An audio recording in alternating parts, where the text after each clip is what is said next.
Ele não parou porque estava fraco. Parou porque percebeu que continuar daquele jeito era o que mais o enfraquecia. Às vezes o corpo aguenta, mas a alma, ela sussurra antes de gritar. Davi sempre foi o tipo de pessoa em quem os outros se apoiavam. Era o primeiro a acordar, o último a dormir. Trabalhava bem. Era respeitado no que fazia. Em casa, sabia onde ficava cada coisa. Lembrava de datas, senhas, compromissos escolares, horários dos remédios da mãe. Era aquele tipo de homem funcional, firme, que quase ninguém imaginava perdendo o rumo. E ele gostava disso. Da ideia de ser confiável, de ser o alicerce. O problema é que ninguém pergunta como está a base quando a casa não desaba. Davi acordava com o despertador às 5h40, sempre no primeiro toque. Café preto, chuveiro rápido, roupa separada na véspera. Saía antes que a cidade engarrafasse. Voltava quando a luz do dia já era cinza. Era um bom pai, um bom marido, um bom profissional, mas ultimamente vinha se sentindo estranho. Nada gritante, nada grave. Só um incômodo que não sabia nomear. Às vezes era uma irritação por coisas pequenas. Outras vezes uma vontade de ficar em silêncio o dia todo. Tinha noites em que dormia como pedra e outras em que o sono vinha picado, como se o corpo descansasse, mas a alma não desligasse nunca. Na verdade, era isso. O corpo ainda aguentava, mas a alma parecia pedindo ar. E como pedir esse ar, se tudo fora dele funcionava? Durante uma reunião com a equipe, ouviu alguém dizendo que estava no automático. Todos riram, como quem compartilha um cansaço cotidiano. Mas Davi não riu, porque sentiu que não estava só no automático. Ele estava ausente. Era como se houvesse uma parte dele que ficava em casa todos os dias. Uma parte mais sensível, mais suave, que ele deixava trancada antes de sair. Começou a notar isso em pequenos detalhes. Na dificuldade de lembrar o que tinha almoçado ontem. Na sensação de estar vivendo dentro de uma agenda. Na incapacidade de ouvir uma música sem já pensar em aproveitar o tempo, ouvindo algo mais útil. Não que estivesse infeliz. Era mais sutil que isso. Era como um sapato que aperta um pouco. Mas só quando você para de andar, percebe o quanto estava incomodando. E Davi não parava nunca. No final do dia, sentava no sofá e fingia relaxar. Passava os olhos pelo celular, fazia o scroll automático, lia manchetes sem prestar atenção. Sua esposa às vezes falava algo, e ele respondia com um aham, tão vazio que até ele se estranhava. Uma noite, ao lavar a louça depois do jantar, deixou um prato escorregar. Não quebrou. Só caiu com um som seco. Mas o susto que levou foi desproporcional. O coração acelerou. As mãos tremeram por um segundo. E ali, parado diante da pia, ele percebeu. Estava no limite. Mas não um limite físico. Era outro tipo de cansaço. Aquele que não aparece em exames. Que ninguém vê. Que você mesmo só reconhece quando já está transbordando por dentro. Era o tipo de esgotamento que não vem da quantidade de tarefas, mas do tempo que você passa fingindo que está tudo bem, mesmo quando não está. Davi enxugou as mãos, apagou a luz da cozinha e subiu devagar. Entrou no quarto escuro, olhou a esposa dormindo, ouviu o som da respiração do filho no quarto ao lado. Tudo parecia em paz, mas dentro dele, a paz era só aparência. E pela primeira vez em muito tempo, ele não conseguiu dormir. Ficou deitado, olhos abertos, encarando o teto como quem espera uma resposta que não vem. E sem perceber, uma lágrima escorreu. Não de tristeza, mas de exaustão. Na manhã seguinte, Davi levantou com o mesmo movimento programado de sempre. Mas algo nele estava diferente. O corpo fez, como sempre faz. O banho, o café, a mochila do filho, o beijo apressado na testa da esposa. Tudo como nos outros dias. Mas por dentro, havia um vazio ainda mais nítido. Como se a lágrima da noite anterior tivesse escavado um buraco e mostrado o que ele não queria ver. Ele não estava apenas cansado. Estava desconectado. Seguiu o dia como se não fosse dele. No caminho para o trabalho, um engarrafamento inesperado. Ao contrário do habitual estresse, ele ficou aliviado. Era como se o trânsito lhe desse permissão para parar, ainda que forçado. Desligou o rádio, baixou o vidro. O barulho da cidade entrou, mas ele só ouvia o próprio silêncio. E dentro desse silêncio, a alma finalmente falou. Não em palavras, mas em uma urgência surda. Para. No escritório, as tarefas se empilhavam. Mas Davi olhava a tela como quem olha para um idioma desconhecido.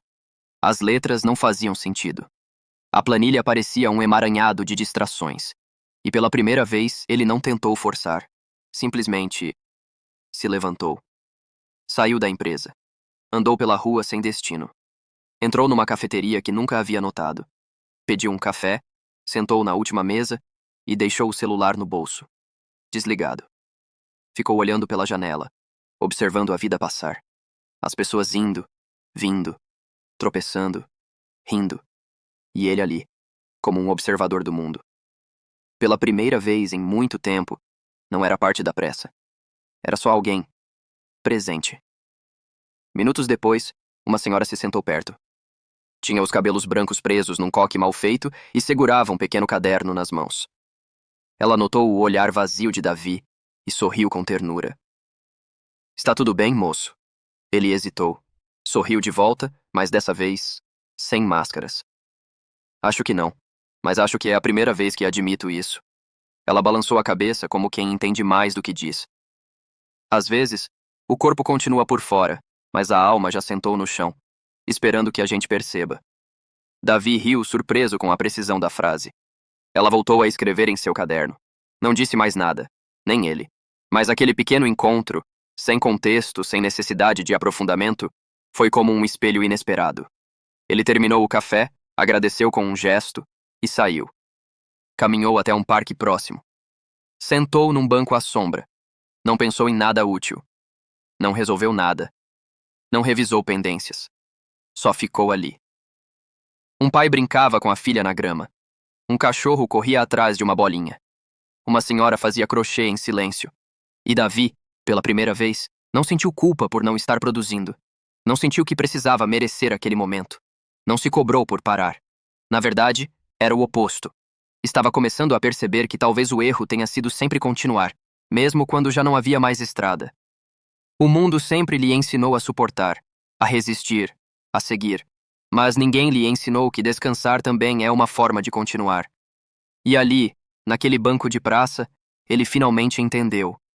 O descanso que sua alma pedia não era férias, não era viagem, não era ausência de tarefas, era presença sem pressão. Era parar de se exigir sentido em tudo. Era só poder existir, sem performar. Voltou para casa sem pressa. E à noite, ao contar à esposa como foi seu dia, ela olhou surpresa, mas aliviada. Porque há tempos percebia o peso nos olhos dele. Só não sabia como falar.